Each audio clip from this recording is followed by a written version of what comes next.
Namaskar friends, welcome back to my channel Living Economics. In today's video, I am going to discuss about the second tool of monetary policy, and that is CRR, which is cash reserve ratio. In order to see the first part of monetary policy where I have discussed about lending rate, please watch my previous video. Today we will see how the central bank of the country controls the money supply by changing CRR. When central bank tries to expand the economy through expanding money supply, it reduces the CRR. When central bank tries to contract the economy through contractionary monetary policy, it tries to increase the CRR. What exactly is CRR? CRR is the cash reserve ratio, which means there are total deposits in the commercial bank, and which these commercial banks can lend it to the public, but as per the rule, the commercial banks are not allowed to lend the entire money which they receive, which is being deposited by the public in their bank. They have to keep some amount as reserve, which is being set by the central bank, and this reserve they have to keep it with the central bank, or they can keep it with themselves, but they are not allowed to lend the entire money and should leave that percentage of the total deposit which is set by the central bank. That is what is called as cash reserve ratio. Now, when there is an expansionary monetary policy, the central bank tries to reduce the CRR so that commercial banks have much money to lend to the public, and there is an increase in money supply. And you exactly know how increase in money supply helps in increasing the aggregate demand by increasing the consumption, the C part of aggregate demand or GDP, and the I part of aggregate demand, which is investments. On the other hand, when there is a contractionary monetary policy, which is sometimes to control the inflationary tendencies of the economy, central bank increases a CRR, which suggests the commercial banks to control the money supply by lending less amount to the public, because they have to keep a large amount as a reserve with the central bank of the economy or the country, or with themselves. We will see with the help of illustration how the increase or decrease in CRR helps in expanding the money supply, as well as contracting the money supply and contracting the inflationary tendencies of the economy. So let us see the illustration. So let's say this is the central bank of the economy. This economy, let me name this economy as the economy of Kim, right? And the name of this central bank is Bank of Kim, BOK. We have one commercial bank as well. You must be wondering why I have kept this opaque form of container for central bank, this transparent form of container for commercial bank. There is a purpose behind that, and the purpose is that when money goes in this, public cannot see it, public cannot access it, but when money comes in this or goes in this, public can have access to this money. That is why I have done it like this. Now let's say that the entire money deposit in this economy is 40 coins. So I have 40 coins with me. These are the 40 coins which are there in the economy with the public. So we have 40 Kim coins, and let me put all these, while putting all these Kim coins in the commercial bank, I'm just denoting that people are depositing their money in the saving bank.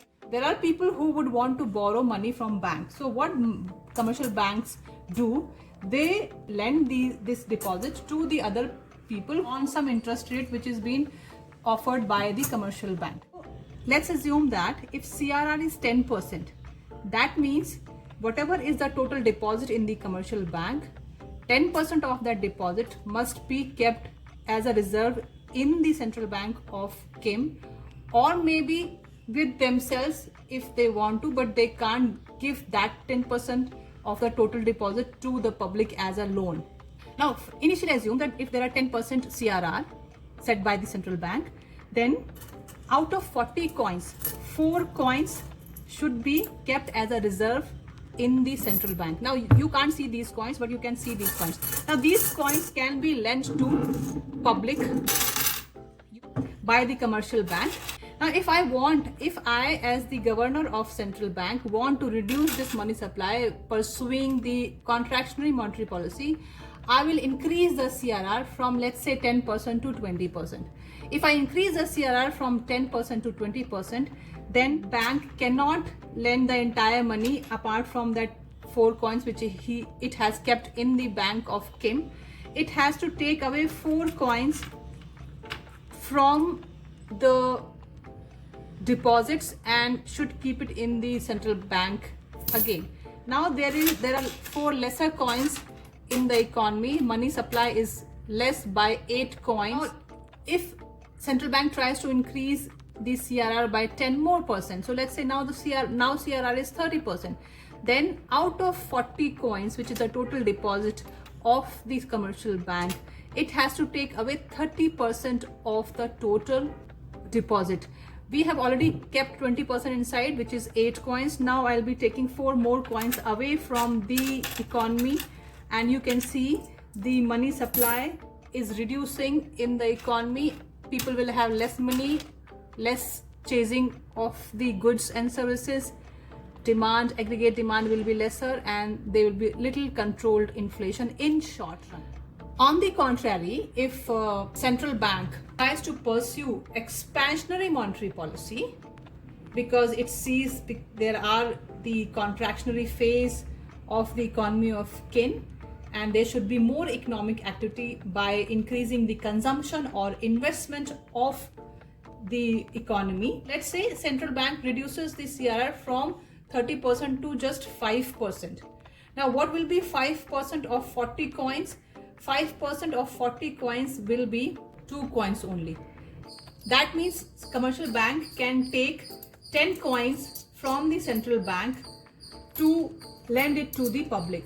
Now these 10 coins again are available to the public, and that can be loaned to the public, where public can use these 10 coins again for some economic activity. Out of the total money supply, there are 38 coins, Kim coins available, and these 38 Kim coins can multiply the GDP by the amount of multiplier. Now multiplier is another concept which any economic student would know. I hope you have liked this presentation. Thank you very much. See you with the next video. Till then, take care. Bye. Before we leave, I just want to tell you one thing, and that is, it is not always necessary that commercial banks follow the intentions of the central bank of the economy, and therefore central bank of the country may not be able to implement the monetary policy properly.